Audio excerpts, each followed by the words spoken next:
2021, everybody. Well, for this first episode of the new year, we are going to be making some beef shrimp wontons. Now, I think of wontons as the Chinese version of ravioli, and you can put whatever you want in there. Typically, it's very meaty. And as for me, I really like the combination of having the beefy flavor as well as the bounce or the texture of the shrimp. So I'm going to put those two in there. So I'm going to show you guys how we make it. And we're going to prepare it two ways, so follow me into the kitchen. So we are going to start off with about half a pound of beef, ground beef here. So to this, we are going to add some scallions that I'm going to finely chop using a cleaver today, and I'll show you exactly why in a little bit.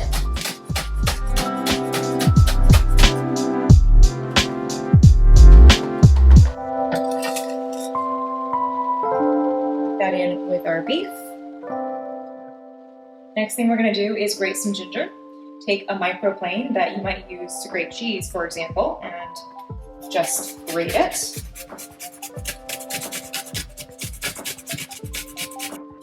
So nobody actually wants to taste ginger.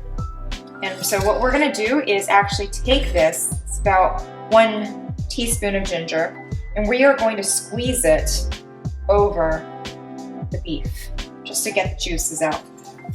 So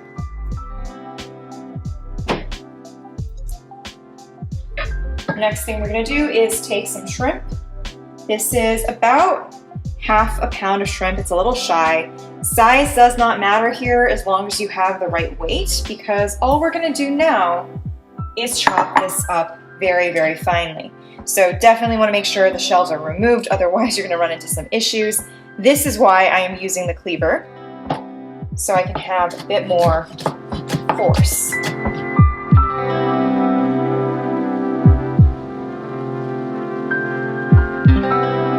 Wow, that was quite an arm workout, but you can see at this stage, it is basically all smashed up. It's not completely pounded into a, like a pate or anything, but this is gonna be good enough just to give us kind of a nice contrast texture. So I'm gonna now add this to my beef. Okay, one last thing to add to give bulk here, and that is gonna be some silken tofu. So always go for silken tofu because this is just meant to be a binder to bring everything together.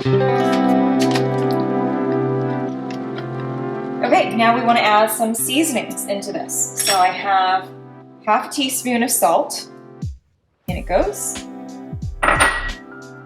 1 tablespoon of light soy sauce, light in color, again, not in flavor. And what I like to do is also add half a teaspoon of 5 spice powder. This is just my personal preference. This is not exactly authentic by any means, but it just kind of gives you an extra bit of flavor, maybe about that much. At this stage, we can then just mix it all together. Okay, so this is where we're at in terms of how well mixed it is. You can see, you cannot distinguish any of the components that we talked about. It just looks like one continuous mash of filling. That's where it needs to be. So we are ready to assemble our wontons, and if there is ever a place to cut corners, it is with the wonton wrappers. That is something I do not like to make from scratch. You can buy them so cheaply at the Asian grocery store. This is what I got. And it's already like sort of folded, cut, perfectly the right size.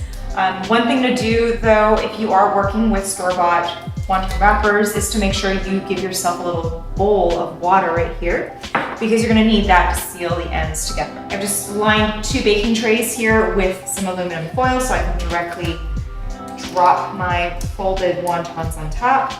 So here is my wonton wrapper. I'm holding it like a diamond with one corner facing me. That is important.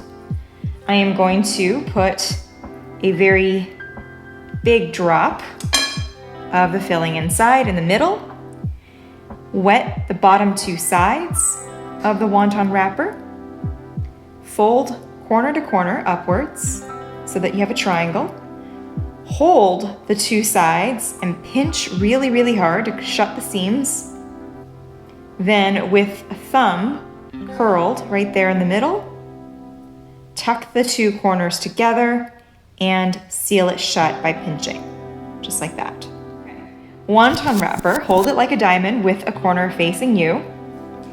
Take the filling and drop a heaping, oh, it could be a tablespoon of filling, depending on how comfortable you are, and wet the bottom two sides that are facing towards you. Fold it upwards so that the corners meet. Take your two hands and pinch the sides so that you have a triangle right now. You're pinching this shut. Then wiggle your thumb to the middle here and have the corners touch, meet, and then pinch the bottom. Pinch the corners of the bottom shut. And that is a wonton.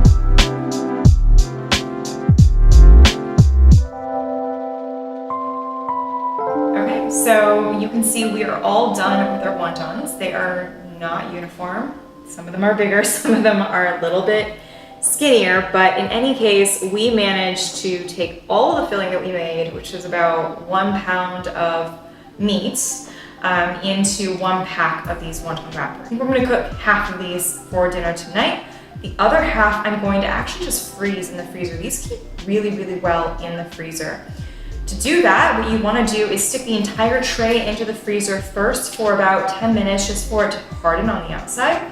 And then you can sort of peel it off and put it into Ziploc bags. You can see these have kind of hardened just a little bit, so they firmed up. And that's good to minimize any risk of tearing as you pull these from the bottom. So I'm going to take these out.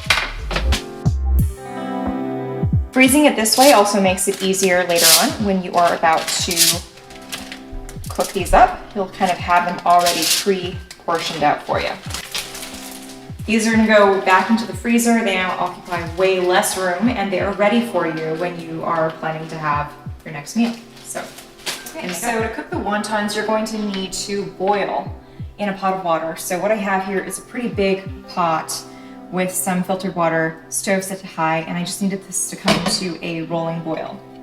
So depending on what part of China you are from, you are going to be able to have wonton in a variety of different ways. And obviously the filling is completely customizable as well. So where I come from, we like to really have our wontons in some soup. And that means, actually, I've got chicken broth here, but typically my mom would just put some vinegar and soy sauce in water, and that would be the broth that we have. So one thing I like to do, as you see, we didn't have very much vegetables in the wonton filling itself. For me, the broth method is kind of a way to add a little bit more vegetables to justify this meal that we have. So to that end, I prepared here some, actually maybe way too much napa cabbage, some oyster mushroom, and some cilantro on the other side. So this is all going to go into this broth preparation that I have. So let's get started on that while my water is coming to a boil. In a smaller pan, I'm going to just pour in, kind of eyeballing, maybe a cup or 2 cups of chicken broth. Dilute it a little bit. And to this broth, I am going to add some of my napa cabbage. I'm going to break apart my ginormous oyster mushroom that I have growing actually in a kit that I bought. And so you're kind of gonna have a wonton soup with lots of veg. For our second preparation, we are going to take some chili oil. This is my homemade chili oil, but you can certainly find any store brand ones like Laogana in a Chinese grocery store. As you know, everything that Sichuan cuisine is about chili oil. Literally everything they cook is just heavily drowning in chili oil. So we are going to use this as our base for the sauce preparation. I'm gonna take 3 spoonfuls of this at the bottom of my bowl. And we're gonna take about 1 spoonful of soy sauce, about 1 spoonful of vinegar, and I'm going to add a bit of a secret ingredient, MSG. Don't worry, it's not going to kill you. Just add a little bit to enhance the flavor. Not even a 1/4 teaspoon. And you can also add some sugar if you want it. And now my water for boiling my wontons is ready to go. So I'm going to put in the wontons. You want to give this water a really quick stir before you drop in the wontons to make sure they don't stick to the bottom immediately upon impact.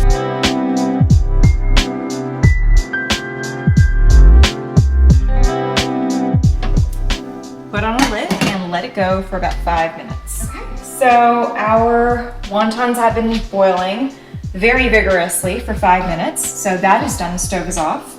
And our broth is pretty much done as well.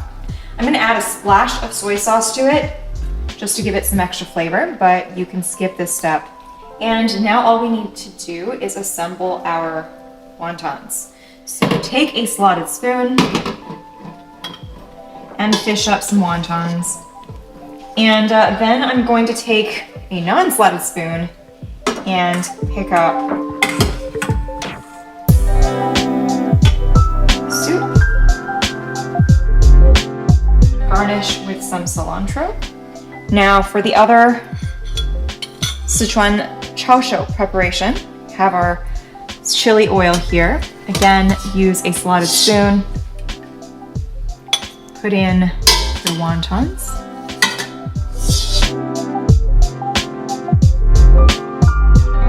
And obviously the beautiful color is down there, so yeah, this is a pretty good mix. Look at that. All right, we are here for the taste test. So I'm gonna start with the broth version. Okay, here we go. Hopefully it's not too hot.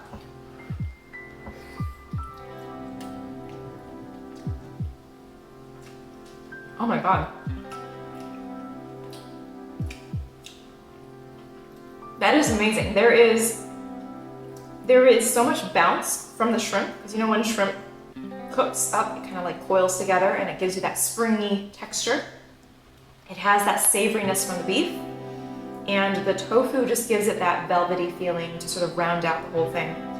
And you can kind of get subtle hints of the 5 spice and the ginger, but none of that is overpowering. So it's really, really good. You can see the filling there. There's a little bit of air pockets because I probably didn't seal it very shut, but that's okay. Now the filling came out. Moving on to version number 2. This is our红油抄手. So the Sichuan preparation where we have chili oil and soy sauce. And you know what? When you are eating from this bowl, always dig for your wontons out from the bottom. That's where the good stuff is. So here goes one.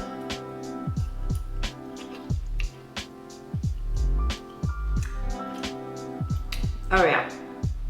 This is like the combination of delicious wontons I already described to you and your favorite Chinese pasta noodle dish, because it's got the Chinese rice vinegar, it has the soy sauce, it kind of like packs a punch with the spiciness as well. So really, really delicious to eat, and definitely not a Slurpee. If you like to slurp, go for the other one.